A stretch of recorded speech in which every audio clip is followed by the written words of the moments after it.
Romanos 1:21, hermanos, al 25. Vamos a estar en pie. Si no puede estar en pie por alguna situación de salud, no se preocupe, quédese sentado, está bien. Bienvenidos, gusto verlos, hermanos, en la casa de Dios. Primer domingo de diciembre ya, el último mes del año, y ya listos para terminar este año 2018. Romanos 1:21. Ahí tenemos en la pantalla. ¿Listos? Dice la palabra así: pues habiendo conocido a Dios, no le glorificaron como a Dios, ni le dieron gracias, sino que se envanecieron en sus razonamientos, y su necio corazón fue entenebrecido. Profesando ser sabios, se hicieron necios y cambiaron la gloria del Dios incorruptible en semejanza de imagen de hombre corruptible, de aves, de cuadrúpedos y de reptiles. Por lo cual también Dios los entregó a la inmundicia en las concupiscencias de sus corazones, de modo que deshonraron entre sí sus propios cuerpos, ya que cambiaron la verdad de Dios por la mentira, honrando y dando culto a las criaturas antes que al Creador, el cual es bendito por los siglos. Amén. Vamos a orar. Gracias, Padre. La gloria es tuya. La gloria es tuya, Padre. La honra es tuya. No quiero confiar el día de hoy, Señor, en mí, ni en lo que sé, que es poco. Quiero depender completamente de ti, Señor, en este momento, para que tu Espíritu Santo nos guíe, Señor, y nos ayude. Que el sermón el día de hoy pueda llegar, Señor, a cada corazón. Te lo rogamos, Padre. No a nosotros, Padre, no a nosotros, sino a tu nombre sea la gloria y la honra. Amén. Siéntense, hermanos. Estamos viendo una serie, hermanos, que se titula Tiempos Peligrosos. Amén. Le estamos dando un enfoque a la serie, hermano, desde un punto de vista no escatológico, sino hablando de cosas que en estos tiempos se han aumentado, el aumento del pecado, y el enfoque ha sido especialmente en el área sexual. El tema hoy se titula corrupción moral. ¿Ok? Corrupción moral. Y estamos viviendo tiempos, hermano, muy, muy malos. Los últimos 100 años, más o menos, la sociedad entró en un detrimento a pasos agigantados, como nunca antes. Si la generación que vivió hace 100 años, la generación cristiana que vivió hace 100 años, pudiera viajar en el tiempo al futuro y llegar a este tiempo, 2018, y ver lo que está pasando, les daría ganas de volverse a morir. Porque estamos viendo como normales, cosas completamente normales, cosas que hace 100 años eran completamente anormales, antinaturales y completamente en contra de la voluntad de Dios y de lo establecido por la sociedad, los diseños que Dios, hermanos, ha hecho. ¿Okay? Entendemos que la corrupción moral, hermanos, en el mundo es natural. ¿Okay?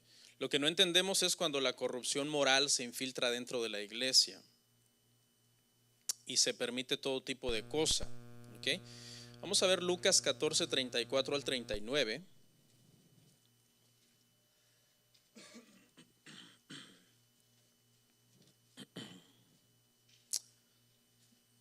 Porque nosotros, la iglesia, debemos de mantener el sabor espiritual y el temor de Dios. Dice, buena es la sal, mas si la sal se hiciera insípida, ¿con qué se sazonará? Ni para la tierra, ni para el muladar es útil. La arrojan fuera. El que tiene oídos para oír, oiga. Jesús está hablando directamente a los cristianos, porque nosotros somos los que hemos sido llamados a ser sal de la tierra. ¿Okay? ¿Algunos de ustedes alguna vez han comido algo insípido? ¿Sí? ¿Verdad que obviamente los niveles de sal cuando se abusan son malos, ¿no? Uno puede caer en retención de líquidos y en otro tipo de enfermedades físicas por abusar del consumo de la sal. Pero cuando el extremo es que casi no tiene sal la comida sabe muy insípida. Al menos a mí me gusta la comida con cierto tipo de sazón, que tenga cierto sabor. Y cuando como una comida que está insípida, no es de agrado a mi paladar. ¿Ok? Más o menos, hermano, cuando tú como cristiano no conservas el temor de Dios, no vives para su gloria, no haces cosas que sean para su gloria, sino que estás pensando más en ti, tú comienzas a perder el sabor y comienzas a ser desagradable. Como una comida insípida es desagradable, tú comienzas a ser desagradable también para Dios. No eres algo agradable, no eres algo que cause placer. ¿Okay? Dice Jesús que en aquellos entonces, cuando la sal perdía su sabor, no servía ya para nada, más que para ser echada afuera y ser pisoteada. Y hay una palabra aquí bien fuerte, porque Jesús cuando vino, hermanos, predicó un evangelio bien fuerte, no predicó un evangelio diluido. La palabra dice es que no sirve ni para el muladar.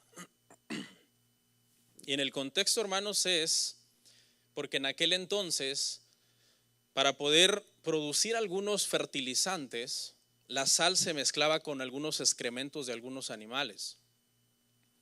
No sé si alguien hizo eso alguna vez en su pueblo. En mi rancho se acostumbraba a hacer eso. Se agarraba una cierta cantidad de sal, se mezclaba con ciertos excrementos de ciertos ganados y se aplicaba en los tallos de los árboles frutales o en la milpa o en cualquier sembrado, en cualquier cosecha, y eso producía una fertilidad y una producción tremenda en estos árboles o en estos cultivos. Entonces, si nosotros vemos la connotación, hermanos, es dura, porque Jesús está diciendo que si tú no eres un buen cristiano, no sirves ni para ser mezclado. En este caso no vamos a usar la palabra excremento porque es muy fuerte, ya la usé. Pero en otras palabras Jesús está diciendo no sirves ni para nada. ¿Ok? No sirves para nada. La iglesia debe de conservar su sabor, espiritualmente hablando. Aunque nos odien, aunque nos critiquen, aunque no nos quieran, aunque nos señalen. Vamos a ser señalados por otras iglesias, vamos a ser señalados por la gente del mundo. Pero la iglesia debe conservar su sabor espiritual. Y para eso debemos vivir en una santificación que Dios demanda de nosotros. ¿Ok? Si usted está buscando una iglesia, hermano, para ser cristiano, temeroso de Dios, bienvenido. Pero si usted está buscando una iglesia ligera, liviana, siga buscando. Aquí no es. ¿Ok? ¿Por qué? Porque la iglesia debe de ser la guardiana de la verdad. Debemos de estar en la verdad. Mire lo que dice 1 Timoteo 3:15. Le dijo Pablo a Timoteo: para que si tardo sepas cómo debes conducirte en la casa de Dios, que es la iglesia del Dios viviente, columna y baluarte de la verdad. Nosotros debemos enseñar la verdad, vivir la verdad. No tenemos que diluir la verdad, no tenemos que comprometer la verdad, no tenemos que vender la verdad. No es la verdad la que se debe de acomodar a tu estilo de vida, diluyéndose para que tú puedas relajarte y hacer lo que tú quieras. No, eres tú que tienes que apegarte a la verdad. Y cada vez que vas a hacer algo debes de preguntarte, ¿cómo glorifica esto a Dios? ¿De qué forma esto trae gloria al nombre de Dios? ¿De qué forma la gente que ve lo que estoy haciendo glorifica a Dios por mis obras? Diciendo, wow, qué buen cristiano, qué buena cristiana, qué buen matrimonio, qué buena persona. Es un ejemplo a seguir en su temor de Dios, en su espiritualidad. Cuando nosotros comenzamos a vivir así, hermanos, eso trae gloria al nombre del Señor. Hemos sido llamados a ser sal. Spurgeon dijo, ustedes son la sal del mundo, no el azúcar. Dijo, la sal es algo que el mundo nos querrá escupir, no tragar. ¿Por qué? Porque nuestra luz, dice que la luz nuestra alumbre en medio de los hombres para que todos los que vean eso glorifiquen el nombre del Señor. Y les quiero aclarar una cosa, no somos una iglesia legalista. Okay. Somos una iglesia que cree en una santificación bíblica. Somos una iglesia que creemos que hemos sido llamados, hermanos, a la santificación. Es decir, que estamos en un proceso de ser mejores cristianos cada vez. Por ejemplo, hermano, yo le doy testimonio y no es para mi gloria, es para la gloria del Señor, que mis hijas mayores que tienen 13 años, hoy yo puedo darme cuenta que soy mejor padre que antes. Que cuando yo pues empecé a ser padre. Hoy yo puedo darme cuenta que soy mejor esposo que cuando me casé. Todos estos años obviamente he perseverado en el Señor y el Señor ha estado trabajando en mí. No soy el padre perfecto, no soy el esposo perfecto, pero puedo ver que ha habido un avance. No soy el mismo que cuando yo me convertí, no soy el mismo que cuando yo me casé, que cuando yo fui padre por primera vez, porque si yo fuera el mismo, entonces ¿de qué salvación yo estoy hablando? ¿De qué me salvó el Señor si yo sigo siendo el mismo? Eso es una contradicción. ¿Ok? Vamos a analizar nuestro pasaje, hermanos, de Romanos, y la primera frase que quiero ver dice así, dice, habiendo conocido a Dios, no le glorificaron ni dieron gracias. ¿Okay? Esta parte de Romanos, hermano, quiere decir que nosotros los seres humanos nacemos ya instintivamente sabiendo que hay un Dios, sabiendo que hay un creador. Aunque obviamente hay muchas cosas que lo niegan, como las filosofías humanas y la sabiduría humana, pero inconscientemente nosotros, dentro de nosotros, sabemos que hay un Dios. Pero esta gente dice que habiendo conocido a Dios, no glorifican a Dios ni le dan gracias a Dios. O sea, la gente de alguna forma, porque se quiere corromper moralmente, porque quiere ir detrás del pecado, detrás de la carne, detrás de los placeres de la carne, prefieren callar esa voz interna que les dice que hay un Dios y prefieren de una forma altiva y orgullosa y soberbia decir, ¿sabes qué? Dios no existe. O sea, Dios es un invento, es un mito. Dice que esta gente conoció a Dios. ¿No será que tú eres uno de esos que conoció a Dios? Y que tu vida está tan tibia, tan fría, que no sirves ni para el muladar. Porque has caído en un orgullo, en una soberbia de decir Dios no existe. Dice que se envanecieron y su necio corazón fue entenebrecido. ¿Okay? La gente que reniega de Dios, hermanos, o la gente que niega a Dios, son personas que son entregadas a sus pasiones. Porque dice que su corazón es entenebrecido. O sea, ya no hay luz, ya no hay una luz del evangelio en el corazón de esas personas. Y esta es la gente, hermano, que se desenfrena y se va detrás de toda pasión prohibida, porque desde su punto de vista dice, Dios no existe, Dios no está ahí, no hay un Dios. Profesando ser sabios, se hicieron necios. Esto es muy común, hermano, en los hijos. Cuando los hijos entran a una cierta edad en que quieren rebelarse y se comienzan a creer muy sabios como para creer en Dios, muy inteligentes como para ir a la iglesia. No todos, pero muchos jovencitos caen en esta rebeldía. Ahora, yo entiendo cuando los hijos son adultos. Yo entiendo eso. Lo que no entiendo es cuando los hijos son menores de edad. Mire esa lámina ahí.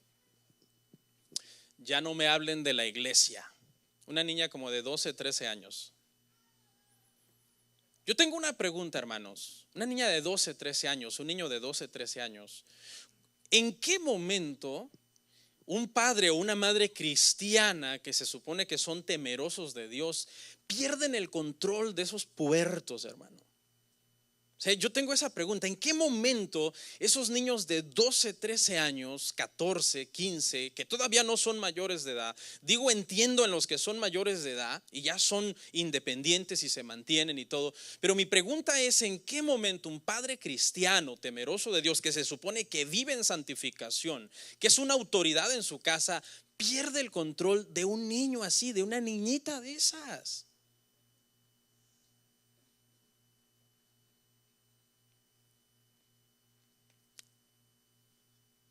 Precisamente porque vivimos en una sociedad malvada, vivimos en una sociedad llena de malicia, y los hijos, cuando comienzan a crear su propia personalidad y entran por allá a los 12, 13 años, empiezan a querer cuestionar a los padres y a querer rebelarse contra los padres. Entonces, mi pregunta, hermano, para ti o hermana, que eres gobernado por niños menores de edad, entiendo si tus hijos son mayores, 18, 21, son mayores de edad, entiendo. Hay una libertad que ellos ya de alguna forma se han ganado porque son independientes y son adultos y tienen su propia vida. Pero mi pregunta: ¿en qué momento? Y es que no puedo quitar el dedo del renglón, porque es que a mí me impresiona que un padre cristiano pierda el control de sus hijos menores de edad. Y que sus hijos comiencen a decir: yo ya no creo en Dios, aunque desde bebés hayan sido llevados a la iglesia. Desde bebés ellos nunca han estado en otra cosa que no sea la iglesia. Le voy a hablar de 3 cosas que te pueden llevar a perder el control de tus hijos. ¿Okay? Y no estoy hablando de un control, hermano, dictador. No estoy hablando de un control donde tú eres un tirano que los tiene, hermano, controlados de una forma soberbia. No, estoy hablando de un control en donde tú los guías, porque en tu sabiduría tú sabes lo que es mejor para ellos, y tú eres muy responsable y quieres preparar a tus hijos para el día que sean independientes, para el día que sean mayores. Entonces tú ejerces ese control sobre ellos mientras ellos todavía son pequeños, no han llegado a su mayoría de edad, porque tú sabes que a ellos les hace falta mucha madurez. Número 1, una de las razones por las que los padres pueden perder el control de sus hijos es porque les dejan de enseñar la palabra de Dios. ¿Ok? Si tú les dejas de enseñar la palabra de Dios a tus hijos, si ellos ven que tú no la lees, si ellos ven que tú no meditas en ella, ellos automáticamente van a interpretar que la Biblia no es importante, que la palabra de Dios no es algo que ellos necesiten, porque te ven a ti ignorarla, te ven a ti que ni siquiera la tomas unos minutos para leerla. Religiosamente les dices y les hablas de un cristianismo que tú no vives, pero si ellos te vieran a ti pasar tiempo leyendo la escritura, ellos dirían: wow, mi papá invierte tiempo en la palabra, mi mamá invierte tiempo en la palabra. Y si lo hacen es porque es bueno. Si lo hacen es porque es algo necesario para nosotros los seres humanos. Pastor, pero es que no le gusta la Biblia a mi hijo. Yo te voy a hacer una pregunta: ¿en qué momento le dejó de gustar la Biblia a tu hijo, a tu hija? ¿En qué momento? Porque en mi experiencia, a los niños, cuando tú los creces desde pequeños en la iglesia, les encanta la Biblia. Les encanta la Biblia, les encantan las historias de la Biblia. Todo eso les gusta, ir a su clase, venir a la iglesia. Hay niños que les gusta más ir a la iglesia que los mismos padres. Eso es una realidad, hermanos. Entonces, ¿en qué momento no supiste discernir que ya tu hijo, tu hija, le estaba dejando de gustar la Biblia? Y ahora, como ya dejaste que tu hijo se descarríe tras las cosas del mundo, y puede ser un niño de 7, 8 años, pero puede estar completamente descarriado en las cosas del mundo. Yo no entiendo cómo un padre y una madre pueden dejar que un niño de 7, 8 años se descarríe a las cosas del mundo. Eso no es bíblico, eso es completamente reprobado y prohibido, hermanos, en el cristianismo. ¿En qué momento descuidaste su corazón de ese pequeño niño que tenía 6, 5 años y te decía por las noches: papi, mami, ¿me puedes leer la Biblia? Nuestros hijos les encanta que les leamos la Biblia. Y hasta te ruegan muchas veces: papi, por favor, léeme la Biblia, léeme una historia, por favor. A ese grado llega Max, de rogarnos que le leamos la Biblia. Entonces se la leemos, a veces se la lee mi esposa, a veces se la leo yo. Lo pusimos a leerla, ok, tienes que leerla tú. Tienes 7 años y ya sabe leer inglés y español. Max lee la Biblia en español, con sus tropiezos obviamente, porque nunca ha ido a una escuela a aprender gramática en español. Yo lo corrijo cuando está leyendo. Y también le quiero decir a adultos: hay adultos que a veces tienen 30, 40 años y dicen: yo no sé leer español y nunca voy a aprender a leer. ¿Por qué? ¿Por qué los niños que nacen y aprenden un montón de cosas? ¿No se le hace raro? Por ejemplo, ¿no se te hace raro que tú tienes aquí 20 años y tu hijo que apenas tiene 5 aquí, porque aquí nació, ya habla inglés? ¿No te parece raro? O sea, tú has estado 15 años más que él. Él tiene solo 5 y él ya aprendió. ¿No será que no le pones interés, no le pones un poquito, no le dedicas nada de tiempo? La segunda razón por la que tú pierdes el control de tus hijos es cuando no vives de acuerdo a lo que tú profesas. La primera razón es que tú has dejado de interesarte en la Biblia. Tú no tienes ningún interés en la Escritura. El mensaje subliminal que le estás mandando a tus hijos es que la Biblia no es importante, porque ellos nunca te ven conectado a la Biblia. ¿Okay? Ellos ya recibieron eso. Ahora, lo que religiosamente les hablas de que hay que ir a la iglesia, que hay que ser buenos, ellos ven que tú no lo vives. Ellos ven que tú maltratas a tu esposo, eres una mujer rebelde, una mujer insometida, eres un hombre machista, intolerante, un hombre que no eres justo a la hora de disciplinarlos, te falta sabiduría, te falta paciencia porque andas todo estresado, porque tu equipo perdió, o porque, no sé, eres adicto a los videojuegos y cuando pierdes azotas el control o sea, eres un desastre, eres un caos y pretendes que tus hijos sean cristianos. Yo te voy a hacer una pregunta: si tú no eres un buen cristiano, ¿cómo le puedes exigir a tus hijos que sean cristianos? No tienes el valor moral de decirles que sean buenos cristianos. Mire lo que dice Romanos 2:21. Y le quise dar un enfoque, hermano, a este pasaje de Romanos que estamos analizando en la cuestión de los padres y los hijos. Tú pues que enseñas a otro, ¿no te enseñas a ti mismo? Tú que predicas que no se ha de hurtar, ¿hurtas? O sea, ahí está el detalle, hermano. Muchos jovencitos a mí me han dicho: yo no quiero venir a la iglesia allá. ¿Por qué? En mi casa es un caos. Mis padres aquí en la iglesia parecen santos, pero en la casa son unos paganos.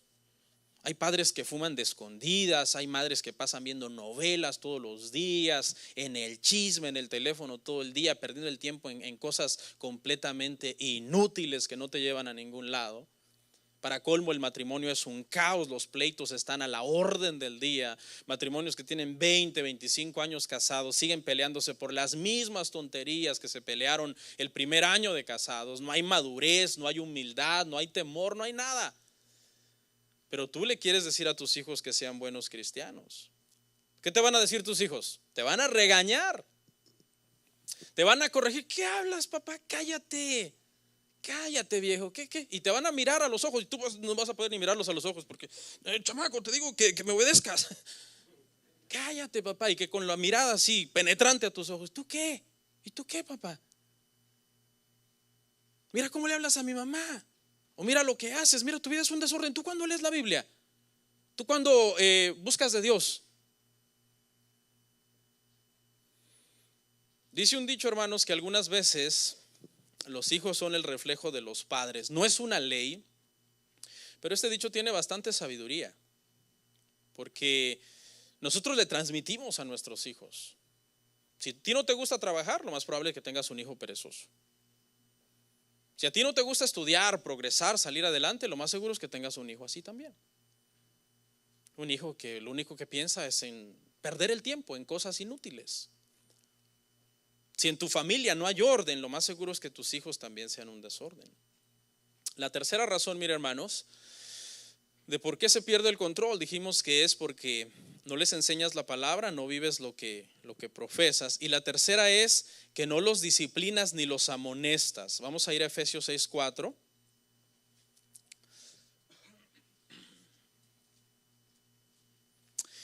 Dice: y vosotros padres no provoquéis a ira a vuestros hijos, sino criadlos en disciplina y amonestación del Señor. Aquí habla, hermano, de sabiduría, habla de dos cosas, habla de disciplina, pero también habla de que tú no los provoques a ira. Esto habla de cómo un padre cristiano debe de ser bien balanceado, bien sabio, bien prudente. Porque a veces tú puedes estar provocando a tus hijos, los puedes estar tratando mal, los puedes estar humillando quizás delante de sus amigos, porque te falta sabiduría, pero al mismo tiempo los quieres disciplinar. Y cuando nosotros no le damos amor a nuestros hijos, perdemos el derecho de corregirlos. Lo que nos da el derecho, hermanos, de disciplinar a nuestros hijos y de corregirlos es amarlos. Si tú amas a tus hijos, yo tengo una frase que la acuñé hace muchos años y que es que en una mano debemos tener una vara y con la otra mano hay que sobarlos. Porque son nuestros hijos, debemos demostrarles que nosotros les amamos. Pero para que tú llegues a esto, hermano, de no provocar a tus hijos a ira, sino criarlos con disciplina y amonestación del Señor, necesitas el temor y la sabiduría que solamente Dios nos puede dar, hermanos.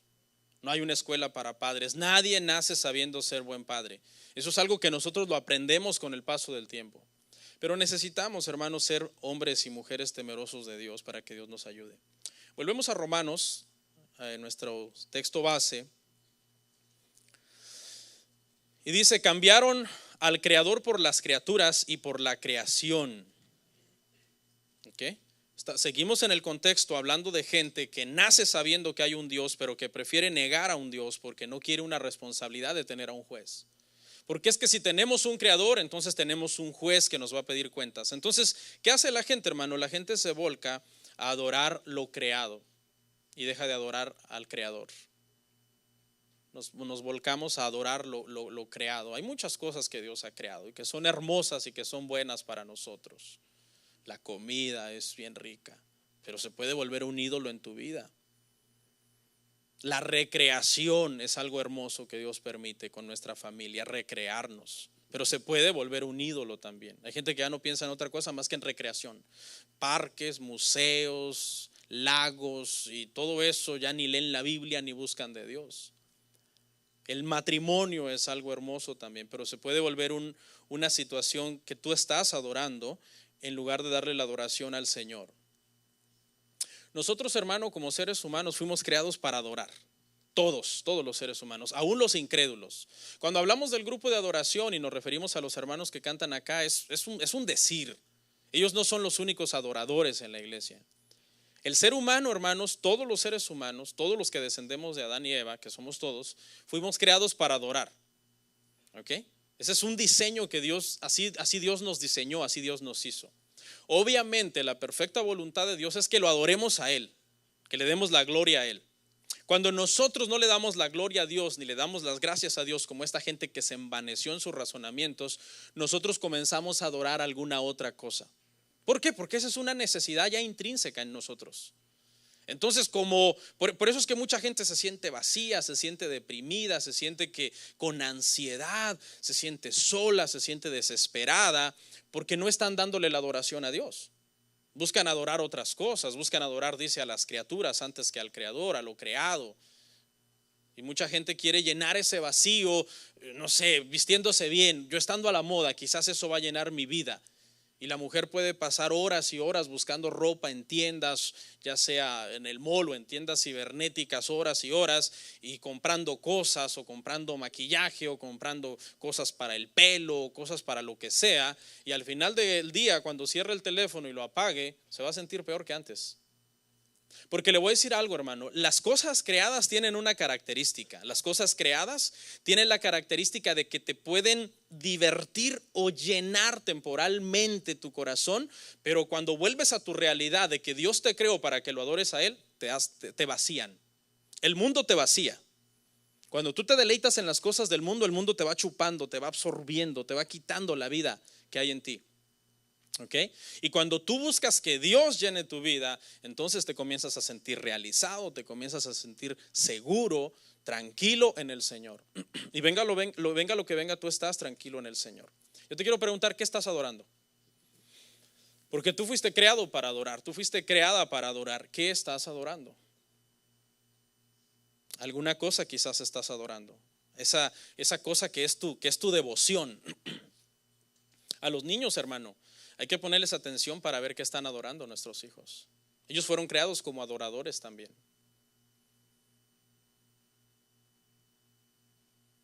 Quizás los tutoriales de maquillaje.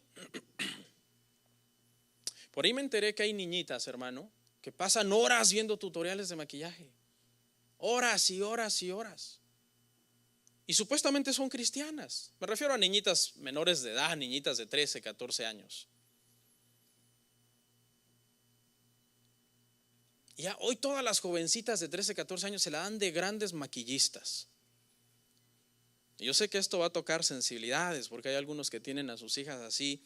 Hermanos, por cierto, no permitan que sus hijas de esas edades se anden maquillando, hermanos. Qué ridículas se ven, hermanos. Así, y el que se quiere que se vaya.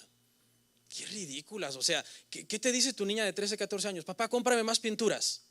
Y tú gastas ese dinero en eso. Es increíble.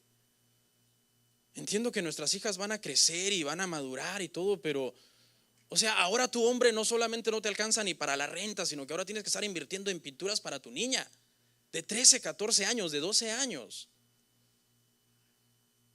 Se ven ridículas, hermano.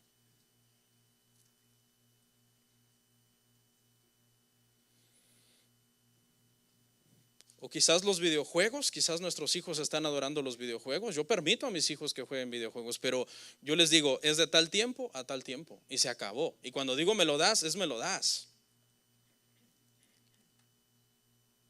Mira eso.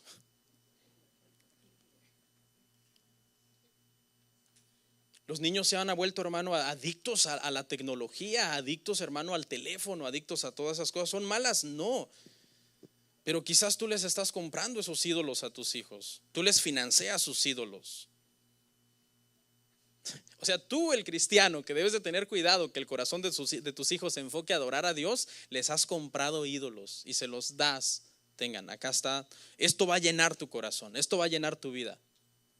Esto te va a hacer sentir realizado.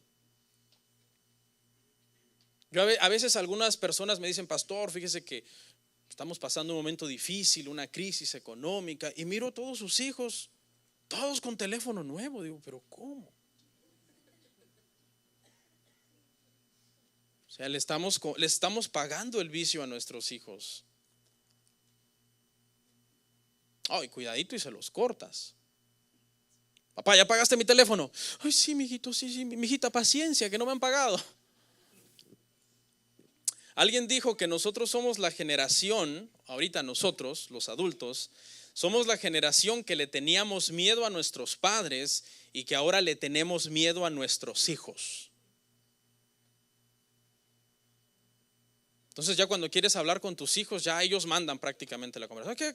Cállate, mamá, cállate, papá, yo no quiero hablar contigo. Somos una generación pusilánime, hermano, una generación sin carácter, donde unos chamaquitos de 12, 13 años nos quieren manipular y manejar a su antojo como si ellos fueran los maduros. Tú eres el maduro, tú eres la madura, hermana. Tú tienes que guiar a tus hijos, no ellos a ti.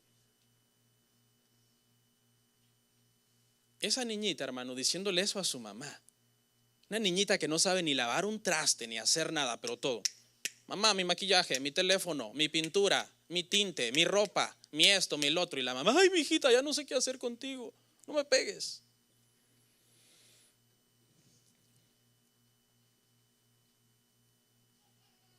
Dice, volvemos a Romanos, dice, Dios los entregó a la inmundicia y la maldad de sus corazones. De Dios nadie se burla, jóvenes, ¿okay? De Dios nadie se burla. Si tú no quieres a Dios, si tú no quieres el cristianismo, si tú no quieres honrar a Dios y obedecer a Dios, Dios te va a dar lo que tú pides. Y le voy a decir algo, hermano, cuando Dios nos da lo que nosotros pedimos, que no está de acuerdo a su voluntad, eso nos va a hacer sufrir bastante. Cuando los israelitas pidieron en el desierto carne, Dios dijo, les voy a dar lo que quieren. Les hizo bajar tantas codornices que dice que comían y se les salía la carne por la nariz de tanta carne. Pero después trajo una plaga y exterminó a muchos de ellos. Cuando nosotros pedimos de acuerdo a la voluntad del Señor y Dios nos concede, uno dice gloria a Dios. Pero cuando nosotros pedimos y no es de acuerdo a su voluntad, Dios nos puede dar eso que no está de acuerdo a su voluntad para traer destrucción. Por eso dice acá que los entrega a inmundicia y a la maldad de sus corazones.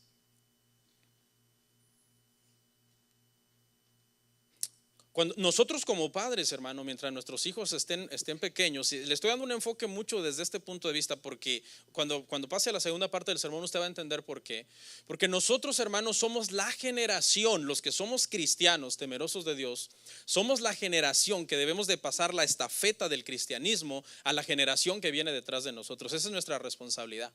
Adoctrinar a nuestros hijos, enseñarlos, que crezcan siendo gente piadosa, gente temerosa de Dios. Eso no es garantía que un día cuando ellos crezcan, hermano, no tomen otras decisiones, pero mientras tanto, nosotros como hijos de Dios temerosos hemos cumplido nuestra responsabilidad. Eso es lo que debemos hacer. Voy a pasar a la siguiente parte del sermón, hermano, y aquí yo le quiero hablar, hermano, acerca del detrimento que hay en la sociedad, porque estamos hablando de la corrupción moral, pero solamente quería yo sentar un cimiento bíblico de cómo la gente se va pervirtiendo, de cómo la gente empieza por una cosa pequeña, nos puede ir llevando a cosas peores.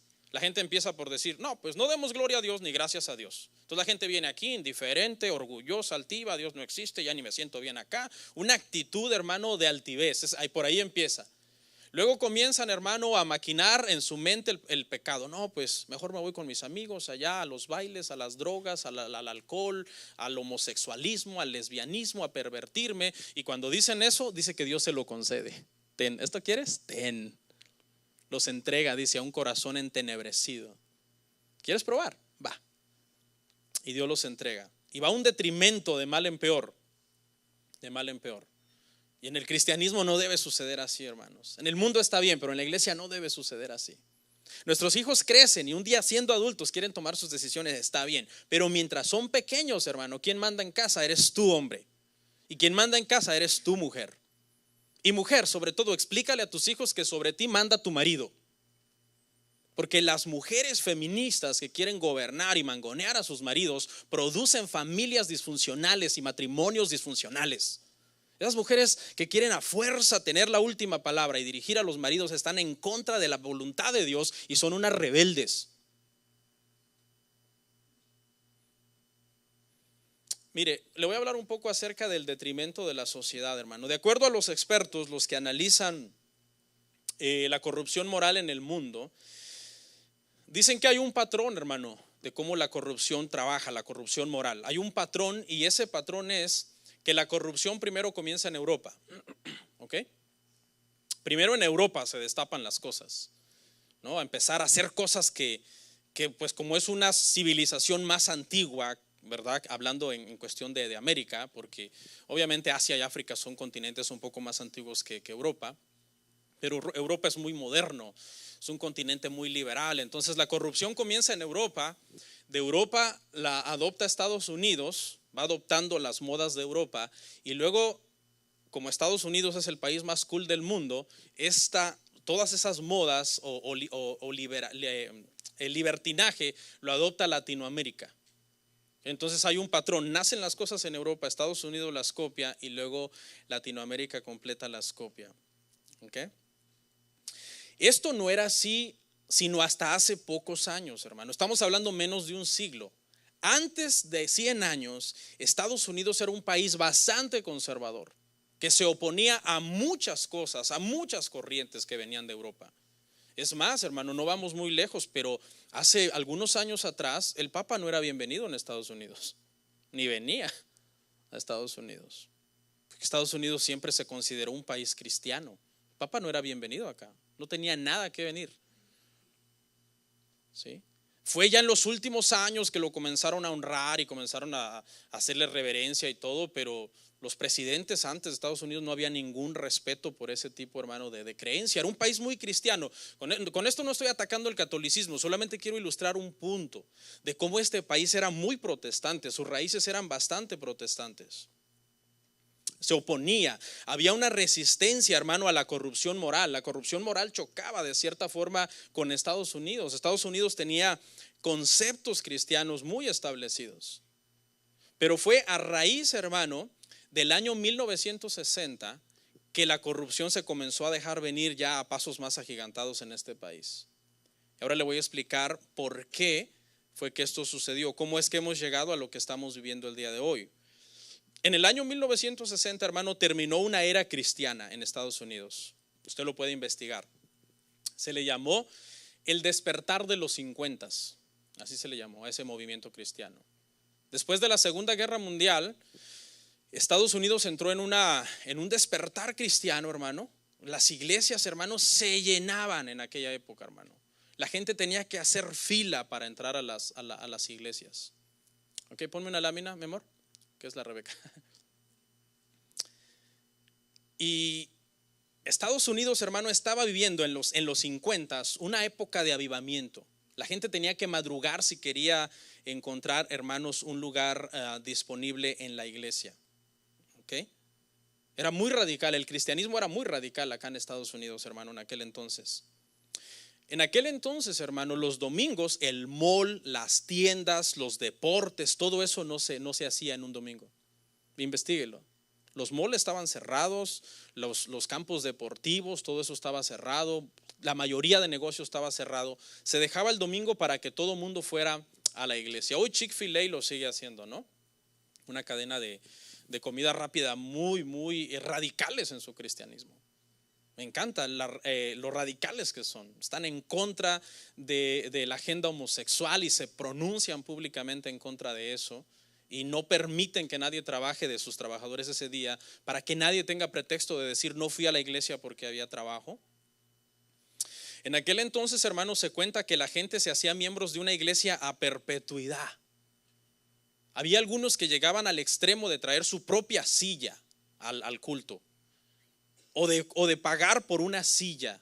Compraban una silla a perpetuidad porque no querían hacer filas. Entonces pagaban una silla a perpetuidad y decían, bueno, no importa si llego a la mera hora que va a empezar la reunión, mi silla está pagada. A ese nivel de cristianismo había llegado la gente. Hay unos que traían su propia silla para no tener que esperar y entrar y acomodarse donde fuera, para poder adorar a Dios y para poder oír la palabra del Señor. La gente era muy decorosa, por ejemplo, en su vestimenta y en cosas, hermano, de la oración y de la lectura de la palabra. Hubo un despertar bien fuerte en los 50, pero ese despertar, hermanos, se terminó en el año 1960. Oficialmente e históricamente está registrado que ese fue el año que ese despertar cristiano terminó. Y Estados Unidos entró en una época ya más posmodernista, donde los psicólogos y los filósofos y los doctores comenzaron a enseñar: es tiempo de que nosotros seamos más inclusivos, más liberales, que no seamos tan cristianos. Comenzaron a copiar las corrientes de otros países, de otros continentes. Eso produjo, hermanos, que en el año 1962 se prohibiera la oración en las escuelas públicas. Estados Unidos fue fundado oficialmente el 4 de julio de 1776. Esa es la fecha en que Estados Unidos fue fundado oficialmente. A partir de ahí, hermano, Estados Unidos tenía oración pública en las escuelas. ¿Sí? Es decir, los maestros y las maestras oraban con los niños antes de empezar la clase y después de terminar la clase. Bueno, en el 62 se prohíbe. No más oración en las escuelas públicas. Fíjese cómo una cosa lleva a otra, ¿eh? Termina una época del despertar cristiano en los 60s y 2 años más tarde la sociedad empieza a aflojar la marcha en cuanto al cristianismo y a lo radical de ser cristiano. 1963, un año después de que se prohibió la oración, se prohibió la lectura de la Biblia en las escuelas públicas. Porque en las escuelas públicas en aquel entonces, hermano, todavía los maestros y las maestras les enseñaban la Biblia y ¿sabe qué le enseñaban? La historia de la creación a los niños. No la teoría de la evolución, sino la historia de la creación. O sea, no se iban a un aspecto científico de enseñar la evolución o todas esas cosas, sino a un punto espiritual. Porque las escuelas creían que el relato de la historia de la creación es la verdad. ¿Cuántos creen eso? Yo lo creo de todo corazón, que el relato de la historia de la creación en Génesis es la verdad, no la teoría de la evolución. Y entonces las escuelas y las convicciones cristianas que tenía el país estaban bien claros. Enséñenles la historia de la creación a los niños, no la evolución. La evolución ya comenzaba a tomar forma, la teoría ya comenzaba como una bola de nieve cuando comienza a girar y comienza a hacerse más grande. Ya venía rodando, pero todavía en los 60, hermanos, se enseñaba la Biblia. Pero miren, en el 63, hermanos, se prohíbe la lectura de la Biblia. ¿Ve? Vamos en un detrimento social. Acaba un despertar cristiano, se prohíbe la oración, se prohíbe la lectura de la Biblia. Vamos a ir a Proverbios 29, 18. Porque mire lo que la Biblia dice que sucede cuando nosotros, hermanos, nos apartamos de la palabra de Dios. Sin profecía el pueblo se desenfrena, mas el que guarda la ley es bienaventurado. La palabra profecía aquí, hermano, la palabra hebrea original es causón, así más o menos, causón, y se refiere a la palabra que los profetas recibían, la palabra de Dios que los profetas recibían en el Antiguo Testamento, y por esa palabra era dirigido el pueblo. Este verso hoy se usa mal, hermano, lamentablemente por la falta de buena exégesis bíblica. La gente entiende que hay que dar una profecía, que alguien tiene que pararse y decir así dice el Señor, o hacer una fila de gente y que todo el mundo reciba una profecía. No significa eso. La palabra, cuando hablamos de profecía, hermano, tanto en el Antiguo Testamento, hablamos de lo que los profetas recibieron y escribieron, que es el Antiguo Testamento. Cuando hablamos de profecía, hermano, en el Nuevo Testamento, hablamos del Nuevo Testamento. Esa es la profecía del Nuevo Testamento, lo que está escrito en el Nuevo Testamento. Por eso segunda de Pedro 1:18 me parece que dice que tenemos la palabra profética más segura. ¿Cuál es? Es lo que está escrito. Esa es la palabra profética más segura. No es lo que tú sientas, lo que tú creas, lo que tú soñaste. No, es lo que está escrito. Entonces eso fue lo que sucedió, hermano. ¿Qué pasa? Dice, hermano, cuando se descuida la palabra, el pueblo dice, hermano, que se desenfrena. O sea, se le quita el freno a las pasiones. Porque nuestra naturaleza, hermano, ese es el pecado. Yo estoy aquí, pero yo no me la doy. Cuando yo reprendo, hermano, y corrijo y parezco duro, yo no me la estoy dando de santo. Yo soy un pecador redimido por Cristo. Pero mi naturaleza pecadora es igual que la de usted. Solamente que yo trato de ponerle un freno por medio de la oración, por medio de la palabra. Si usted descuida eso, pues su vida no tiene freno. Usted es un desastre. Usted no ora, usted no lee la Biblia y toda la vida pasa, ay, ¿por qué será que ya no disfruto el cristianismo? ¿Cómo me cuesta ir a la iglesia? ¿Cómo me cuesta cantar? ¿Y cómo estoy de triste y de deprimido? Ya viene diciembre, pues no buscas de Dios. Y a veces comenzamos a culpar a la iglesia. ¿Será que la iglesia tiene la culpa? ¿Será que el pastor tiene la culpa? No, la culpa es tuya, completamente tuya y de nadie más. Has quitado un freno en tu vida y eso es lo que redunda en una, hermano, revolución inmoral en las personas. Año 1968, fíjese lo que trajo esta serie de eventos. Año 1968 se legaliza enseñar la teoría de la evolución. Antes era ilegal, había leyes, hermano, en el Congreso y en el gobierno de Estados Unidos que dijeron estamos en contra de enseñar la teoría de la evolución. Eso no es verdad, eso no es verdad. O sea, a esos niveles de entendimiento estaba el país. Pero en 1968 lo hacen legal. Ok, enseñen la teoría de la evolución en las escuelas. Ok, fíjese, en el 68 apenas se legalizó eso. Nosotros hoy hablamos de la teoría de la evolución como si fuera algo que se ha enseñado por miles de años, ¿verdad? Hay gente que asume, no, esto es lo que siempre se ha creído. No, eso es algo nuevo. Y oigan bien, estudiantes, es una teoría, no es una ley. Es una teoría que no ha sido comprobada y jamás será comprobada por el simple hecho de que no es verdad. Sin embargo, Génesis 1 y 2 sí es una ley. Eso sí lo tenemos que creer, que Dios creó todo.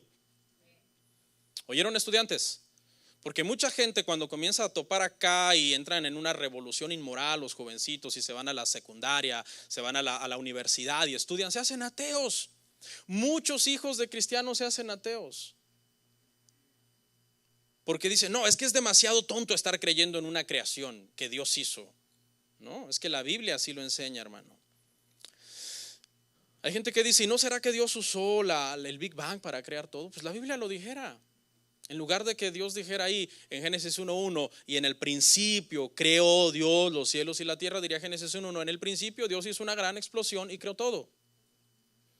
Hay otra gente que dice, ¿y no será que Dios usó la evolución? O sea, Dios usó que evolucionáramos de los primates. ¿Y por qué no dice eso? Debería decir eso. Debería decir ahí Génesis 1:26-27, en lugar de decir hagamos al hombre a nuestra imagen y semejanza, debería decir y a Dios le plació que los monos y los primates fueran evolucionando paulatinamente hasta que Dios creó al primer hombre que salió ya más bonito y Dios lo llamó Adán. No, es que la Biblia es clara, que Dios lo hizo todo de la nada por el poder de su palabra. No usó ni la explosión del Big Bang, ni usó la evolución, lo hizo directamente.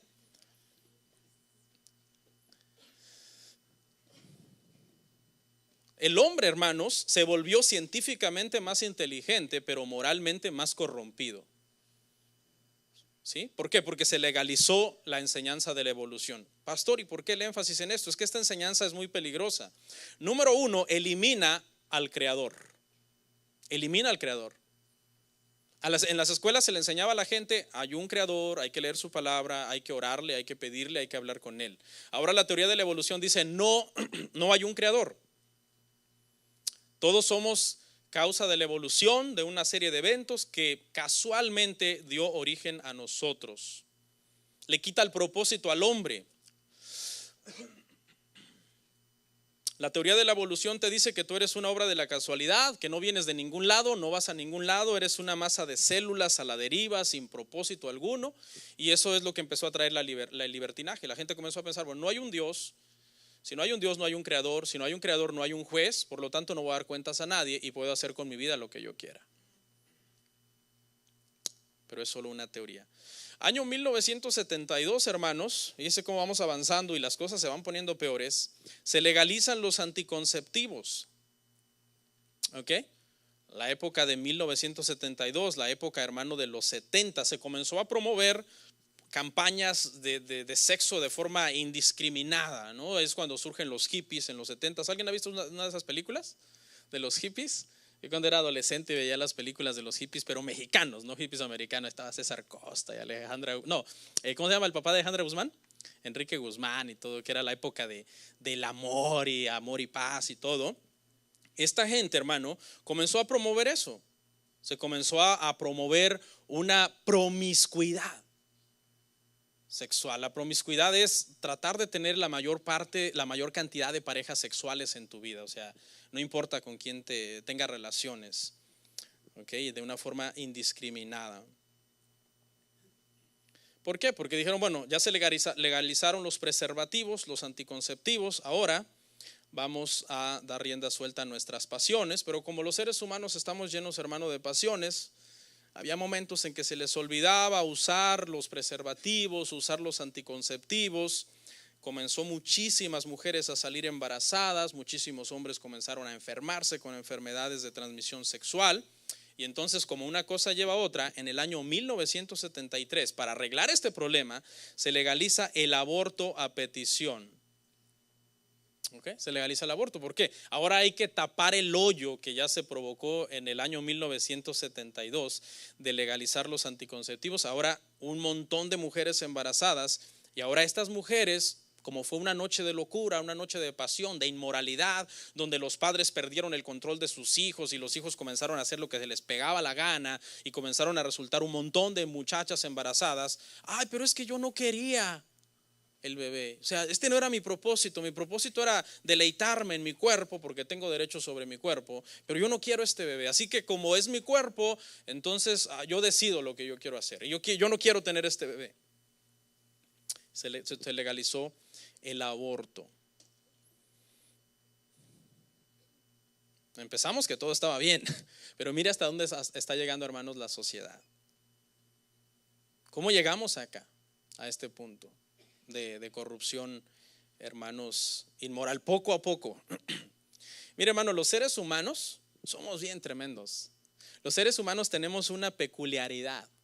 Cuando nosotros nos damos permiso de un mal pequeño, Al principio, cuando estamos en un nivel de santificación, decimos, ok, eso no glorifica a Dios, eso no va conmigo, voy a dedicarme a otra cosa, voy a darle la gloria a Dios. Pero si coqueteas con algo que no lo ves tan malo, luego tú te mueves para acá y lo haces y no es tan malo, dices, ok, esto no es tan malo.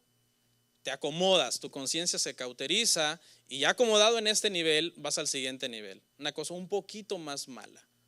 Pero como ya no estás en el primer nivel de santificación, se te comienza a hacer normal. No, pues ¿qué tiene de malo esto? Esa es nuestra condición como seres humanos. Nos vamos dejando llevar de una cosa a otra. ¿Qué le pasó al hijo pródigo, hermano? El hijo pródigo, aunque no era correcto que pidiera la herencia, él dijo, pues no es pecado que pida mi herencia. Pero no era correcto. A la luz de la cultura no era algo que se acostumbraba porque él era el hijo menor. Tenía que esperar a que el padre muriera para recibir la herencia. Padre, dame mi herencia. El padre se la da. Se fue, dice, a vivir perdidamente. Empezó por una cosa que no era tan mala, pero después comenzó a vivir de una forma perdida en una provincia lejana. Dijo, aquí estoy fuera, lejos de mi padre, aquí no tengo por qué respetar lo que mi padre me ha enseñado, lo que mi padre me ha inculcado. Comenzó a gastar su dinero, dice, con rameras. Se quedó en la calle, ya estaba en la calle, ahora no tenía comida. Buscó trabajo por ahí, no había, le dieron trabajo cuidando cerdos. Fíjese cómo se fue, hermano, corrompiendo a este pobre hombre. Y cuando ya estaba con los cerdos y no tenía comida, los cerdos estaban más bendecidos que él. ¿Sí? Los cerdos estaban ahí comiéndose sus algarrobas, ¿no? Bien tranquilos. Pero él ni eso tenía y tuvo que quitarle la comida a los cerdos. Y cuando ya se le iba a comer, dice que volvió en sí. Él dijo, espérate, pero si yo qué hago aquí, ¿cómo llegó ahí? Le pregunto, hermano. ¿Llegó de la noche a la mañana? No, llegó en un proceso de ir haciendo cosas que no eran correctas, hasta que llegó a estar, hermano, en una posilga con cerdos. Así nos sucede a los seres humanos cuando nosotros, hermano, descuidamos nuestra vida espiritual. Y luego en el año 1981, hermano, se propaga el SIDA. ¿Ok? Se propaga el SIDA.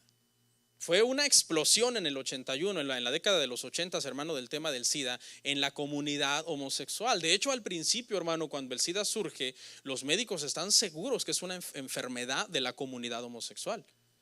Porque el brote era entre ellos, o sea, era muy raro que una persona heterosexual tuviera SIDA en aquel entonces, era raro. Lo más común era que todo mundo que venía a un doctor y que era diagnosticado con SIDA era homosexual. Los doctores llegaron a concebir que era una enfermedad exclusiva de ellos. Pero no, era una enfermedad de transmisión sexual que se pegaba a cualquier persona que se pusiera en contacto sexual con una persona infectada. Hace 8 días hablamos de la ideología de género, hermanos. Y dijimos que eso es algo reprobable, que es algo asqueroso. La palabra abominación para decir un varón no se debe acostar con otro varón, ni una mujer se debe acostar con otra mujer. Es una palabra hebrea que significa que es algo asqueroso, reprobado por Dios, enfermo. ¿Sí? Bueno, ese sermón, hermano, quiero que sepa que Facebook me mandó una notita diciéndome que tengo que darle ok a una póliza de no discriminación. Así que quizás nos quiten la página. Porque ahorita no les hice caso, ¿no? Sino que sigo dándole. Hermano, qué feo es que recibas algo así. Es horrible, yo me sentí mal. Yo digo, me están quitando mi expresión. No puedo decir nada contra esta comunidad perversa que están en contra de la voluntad de Dios. Y aclaré hace 8 días que no es que odiemos a ningún homosexual ni a ninguna lesbiana, sino que simplemente es algo reprobado por Dios, que nosotros nunca debemos, hermano, decir, no, está bien. Que es algo que a Dios no le agrada, que va en contra del diseño de Dios. Hermano, el índice de suicidio es altísimo en esas personas, altísimo. El índice de homicidio, los crímenes pasionales en la comunidad sexual, hermano, es altísimo. Un día estaba yo viendo un debate de una persona que está en contra de la ideología de género y de otra persona que está promoviendo la ideología de género.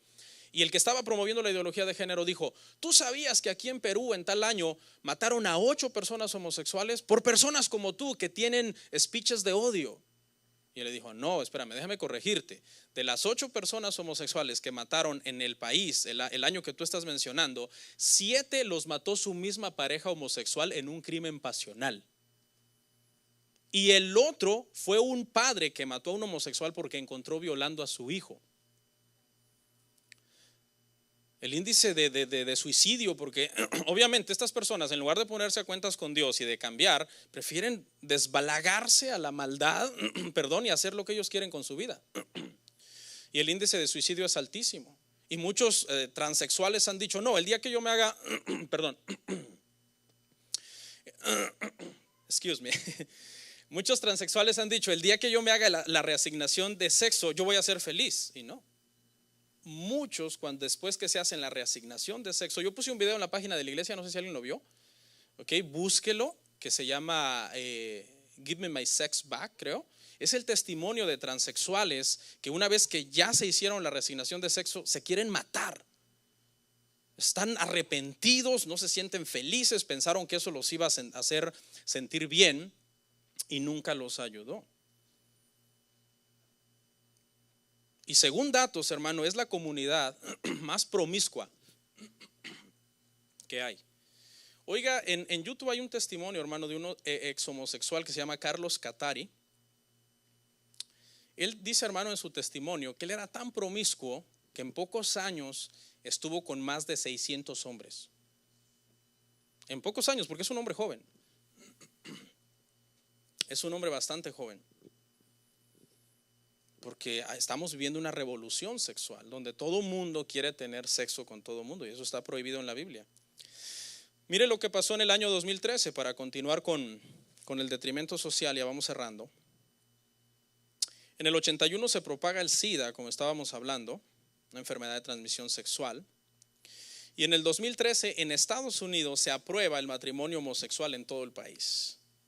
Y vamos a leer algo en el contexto de Romanos, de nuestra cita base, Romanos 1, 26 y 27.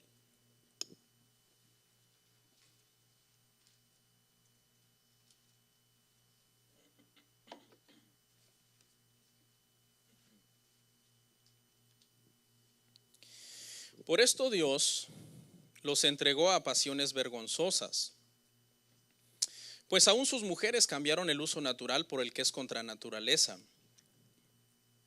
Y de igual modo, también los hombres, dejando el uso natural de la mujer, se encendieron en su lascivia unos con otros, cometiendo hechos vergonzosos hombres con hombres y recibiendo en sí mismos la retribución debida a su extravío. Estamos en el mismo contexto, ¿ok?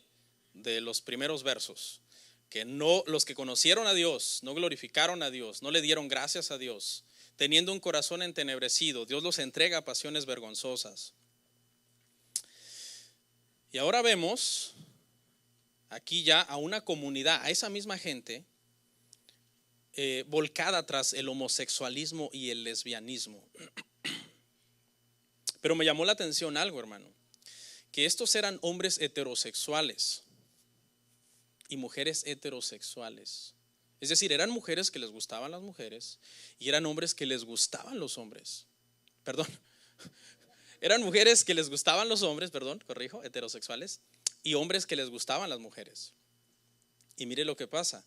Esta gente heterosexual, como pidieron corrupción, eso fue lo que ellos estaban deseando, Dios los entregó. Dijo, ¿eso quieres? Ok, ten.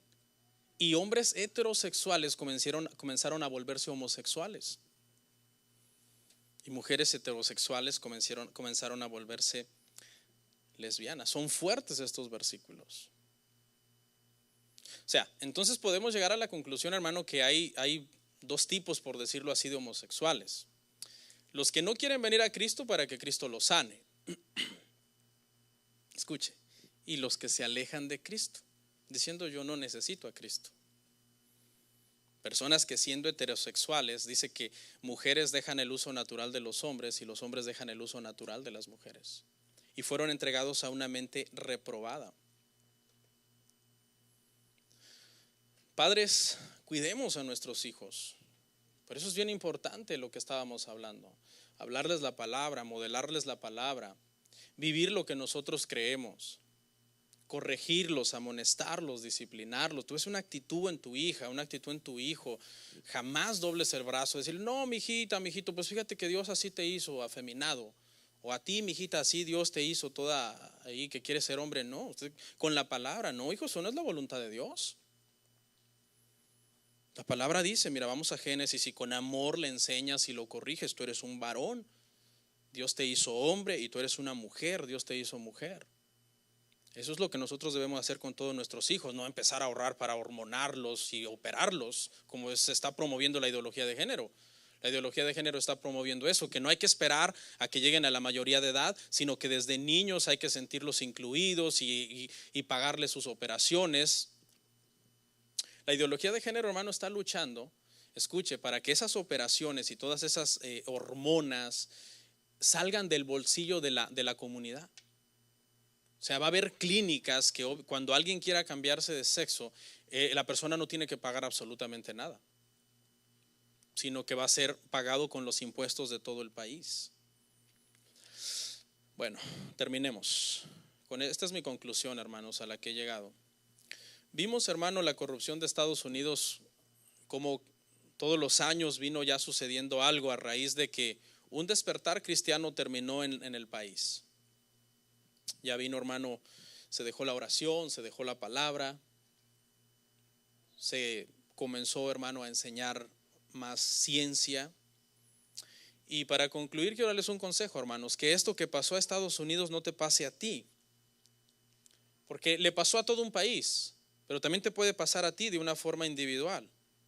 Que tú, para empezar, dejas ese deseo de honrar a Dios, de temer a Dios, de darle gloria a Dios, de darle gracias a Dios por todo. Te comienzas a olvidar de Dios, comienzas a poner a Dios a un lado y comienzas a vivir un religiosismo vano, bajo. Vienes el domingo aquí a sentarte y todo, pero no hay nada en ti, realmente no hay cristianismo en ti, ¿no? Al rato alguien te provoca allá afuera y explotas y te vas al Facebook, timadamente, que no sé qué, y eres un niño, una niña.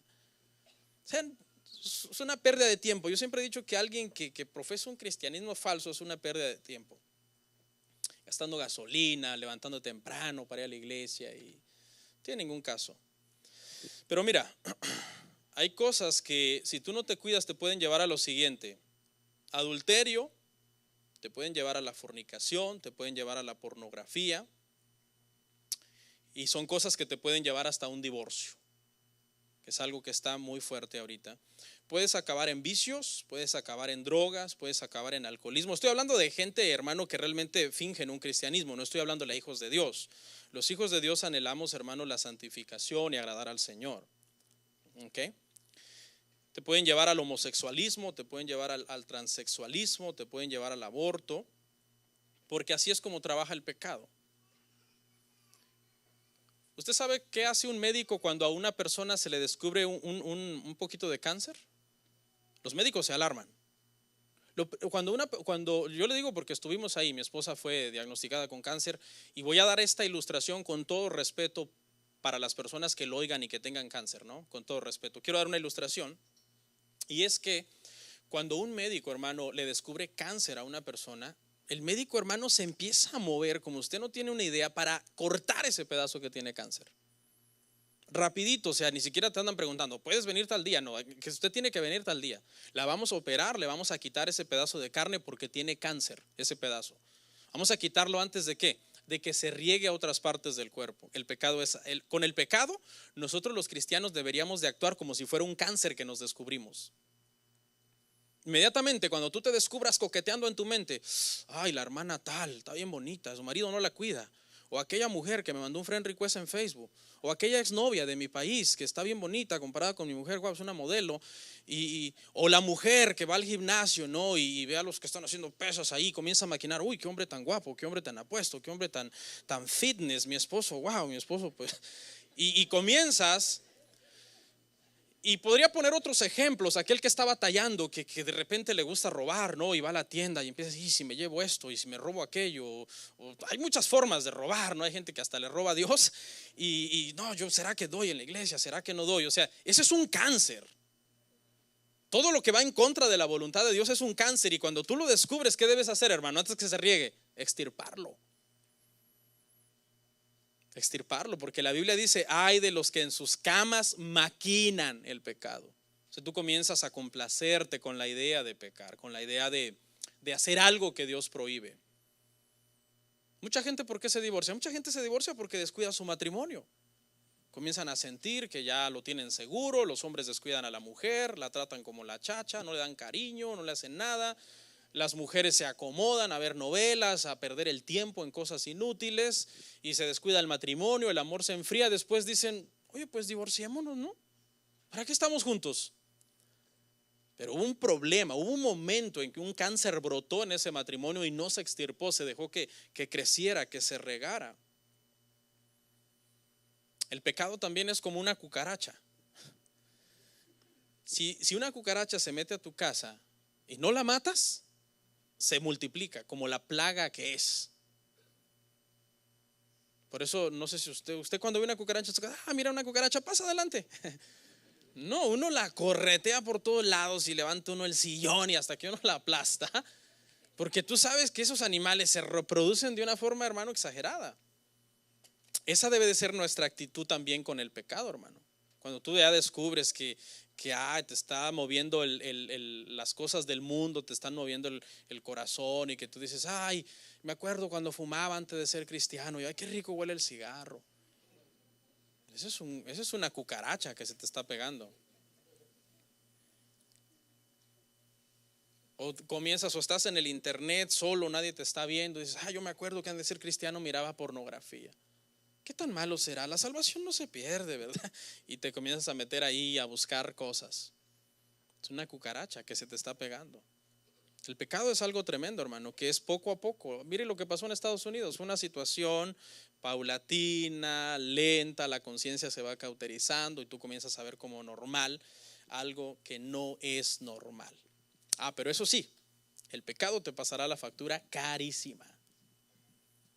El pecado se disfruta en la carne porque la carne le gusta el pecado y tú, ay, qué rico el pecado, pero cuando vengan las consecuencias del pecado, te pasará una factura bien cara. Yo tengo un dicho que dice que los segundos de placer que el pecado te dé, te lo cobrará por días, semanas, meses y años de angustia para poderte restaurar. Así que vamos a orar, hermanos. Que Dios nos ayude a todos, ninguno está exento. Oremos.